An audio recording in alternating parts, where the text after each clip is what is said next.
I knew that I didn't want to play nightclubs forever, and maybe this wasn't going to be my future. You made an ultimatum date for yourself? Mm-hmm. Do you remember the date still? It would have been July of 90 or 91.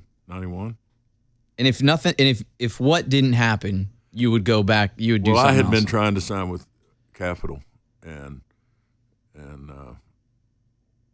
Jimmy Bowen was the head guy over there, and I had met with him a few times, and they were still kind of keeping us on the back burner. I thought, I never wanted to come to Nashville just to network and stuff, but once somebody opened the door and said, I thought this would be the one shot. What are the chances of a guy getting a recording contract and making a living doing it? So I got my shot. I've earned it. Let's go. If it doesn't work. So I thought, but you can't do this forever. And because you've had other outlets. Since then, you've been very smart about the way you handled the business side. Mm-hmm. Thank you. Yeah. I've always thought that. I thought that once I saw both the charity aspects and the business aspect. And then was that was a conscious decision from the start that you knew you had to do other things?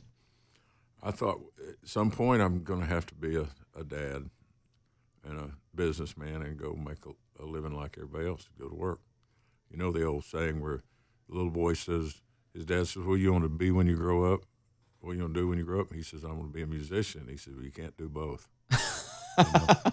So it was like you get 26, 27 years old, you have to start making a decision. I can't keep working for $300 or $400 a week, just 6 nights a week in these bars. You're going to have to go out and be better than that. So was it the Capitol deal that was like, if this happens, it happens, and that's good, and otherwise I'm going to go take another route and I'm going to face reality? I had already faced it and was already turning the corner and preparing for the future. Wow. I could see the date coming. Yeah. And I knew when it went by that I was going to start. It wasn't like going to wake up tomorrow and go, all right, we're not doing this anymore. It was going to be a transition. Uh-huh. And about 2 weeks, around June 20th, I woke up one morning about 8 o'clock, the phone was ringing, and it was Harold Shedd from who I knew had produced KT Oslin and had done all the Alabama stuff. And it was his secretary, Joyce Triplett. And she said, hi, my name's Joyce Triplett. And I said, what can I help you with? And she said, is this Toby? I said, yep. She said, will you hold for Harold Shedd? And I was like, you got to be kidding me. Yeah. And he come on the phone. He said, I've got 6 songs that I'm listening to here.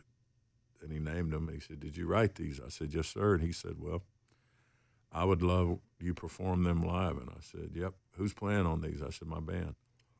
He said, can I come see you somewhere? And I told him where I was. He said, I'll be there Friday night. And this is one of those gigs where you're getting $40, 100, I don't know, whatever. Yeah. $100 to do it. And meanwhile, he's in the audience. $300 a week. Yeah. And then that whole everything turned. And 2 years later, and by the way, the only reason I know that from 91 to 93, the only reason I know it's 2 years later, this is the 25th anniversary of Should Have Been a Cowboy. 2 years later. This is 25-year anniversary of 2 years later. Wow.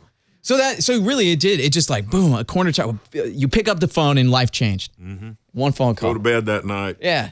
Trying to think about what I'm going to do. Dang. What direction I want to go now. Was it scary or was it awesome? It was both. It was it's like, how can this happen? How can you have that date in your mind? Yeah. That, that this is kind of where I'm going to start my transition. And 2 weeks. You must believe that happened God for a reason. It's like exactly. God tested me. He's like, I let him go to about, let the shot clock run down. Dude, 2 more weeks, man. Like I came in early. Yeah, no big deal. That's interesting. Let the shot clock run down about 15 seconds and I let him hit a 3.